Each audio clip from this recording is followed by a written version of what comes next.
Hello everyone. I'd like to share with you what to do if you're stopped by a law enforcement officer while you're driving.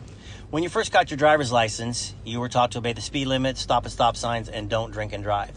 But what you probably weren't taught was what to do if you get pulled over by a law enforcement officer. So in this video, which is only a few minutes long, I'd like to give you a couple suggestions on what to do. First of all, remember that there are many reasons you might get stopped by a law enforcement officer. It could be something as simple as letting you know that one of your brake lights are out or that you're driving crazy. So even though it's nerve-wracking, stay calm and please be patient. You wouldn't think so, but traffic stops are one of the most deadliest situations that law enforcement have to deal with. When we walk up to a car, we don't know who's inside or what's going on in the car, especially if we can't see inside. Because of that, there are certain things that make us nervous, things that send up red flags.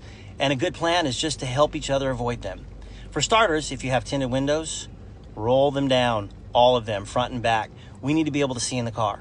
Also, when you're being pulled over and as the officer approaches your car, please keep your hands on your steering wheel.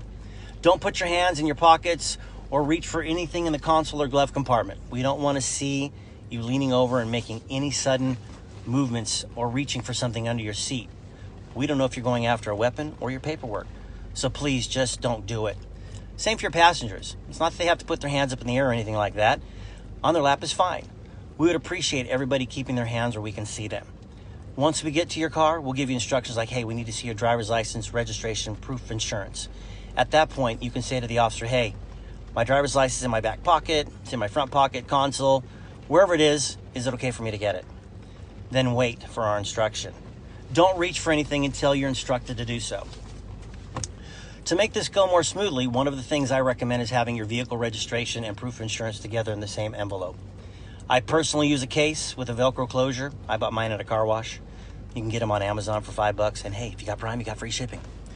If you keep all of your information in a case like that, you can easily hand it over to the officer along with your ID or your driver's license. And a little hint for those of you that have the last 10 years of your registration and insurance renewals, throw them away. You don't need them. Having to dig through all those papers just makes this whole process take longer. You just need one, and that's the current one. Most of us will ask you if you have any guns, knives, hand grenades, bazookas. Not that you have any bazookas, but hey, it breaks the ice. Let us know if it's in your console, your front pocket, or wherever it is. But for goodness sake, please do not say, yes, I have one right here, and then start reaching for it. Don't do that. Wait for the officer to instruct you on how to proceed. And for those of you that have a CCW that allows you to carry a firearm, let the officer know right away while your hands are still on the steering wheel. We'll give you instructions on what to do. Once we have your license and other information, our dispatchers have to verify that everything is valid. Depending on how busy the dispatcher is with radio traffic and other calls, it may take a few minutes and it might feel like it's taking forever, but we want you to get on your way as soon as possible so please be patient. Hey, we understand that getting stopped is inconvenient, frustrating, or even scary. And you might get a ticket, and you might get a warning, and you're nervous. As I said, we're nervous too. Let's just be respectful to each other so that we can all go on our day when it's over. So the simple rule to remember is just this: no surprises. We have a job to do, and we want your contact with us to be positive, and we want to make sure that after this stop, we go home safely and that you go home safely.